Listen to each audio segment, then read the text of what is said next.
Hi friends, இன்றைக்கி நம்ம என்ன பார்க்க போகிறோம் அப்படின்னு பார்த்தீங்கன்னா தூதுவளையோட இலை மட்டும் தான் பறிக்க போகிறோம். பறித்து பார்த்தீங்கன்னா இதை சட்னிக்கு மூடி தெரியுதா, சட்னிக்கோ இல்லை எதுக்கோ போட்டுக்கலாம். சட்னிக்கு இல்லை துவையாக்கு நமக்கு தேவையானதை பறித்து எடுத்துக்கலாம். கோவக்காய் செடி இதில் என்ன கோவக்காய் பூ பூத்துருக்குன்னு தானே பார்க்குறீங்க. இது கோவக்காய் பூ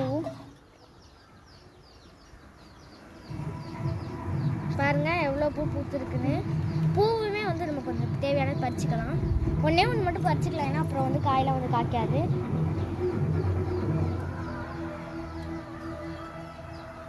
இந்த கடி இது முள் குத்து, அதனால தான் சிசர் எடுத்துகிட்டு பறிச்சிட்ருக்கேன்.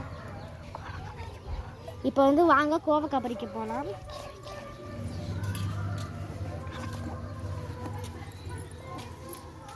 இது பாருங்கள் ஃப்ரெண்ட்ஸ், இந்த ஒரு கோவக்காய் இருக்குது, பறிச்சுக்கலாம். இதையும்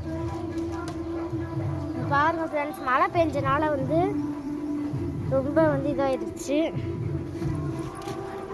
வாங்க இப்போ இங்கிட்டு போகலாம். பூனை பழம்லாம் உங்களுக்கு காட்டுறேன் வாங்க.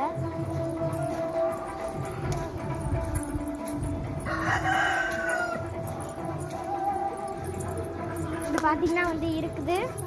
இது பேர் தான் கோவக்காய்.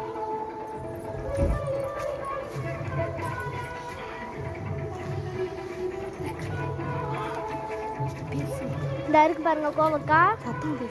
கோவக்காய் நிறைய நமக்கு தேவையானது காய்ச்சி தொங்கிக்கிட்டு இருக்கு.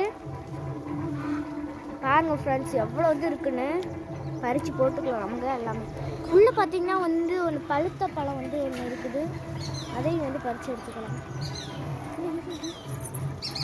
இதோ ஒன்று இருக்கு பாருங்க. ஐயோ கையில் வர முள்ளு குத்துதுங்க. அந்த இது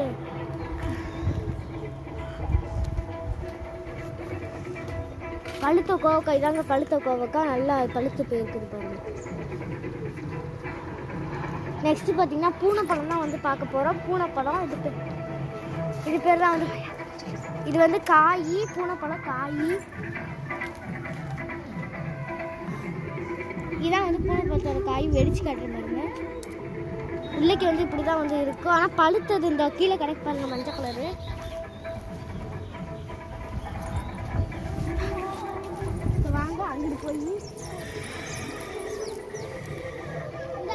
இங்கே பாருங்க, இந்த ஒரு பழம் இருக்குது, நம்ம இதையும் பிடிக்கலாம். நிறைய பழம் தான் நம்மளுக்கு காய்ச்சிருக்கு. இன்றைக்கி காயோட அவ்வளோ அறுவடை ஆகலை, எனக்கு பழம் நிறைய அறுவடையாக இருக்குது. எல்லா பழைய பிடிக்க போட்டுக்கலாம். நெக்ஸ்ட் இது என்ன செடின்னு சொல்கிறேன் பார்த்துக்கோங்க. இது பார்த்தீங்கன்னா இந்த பூ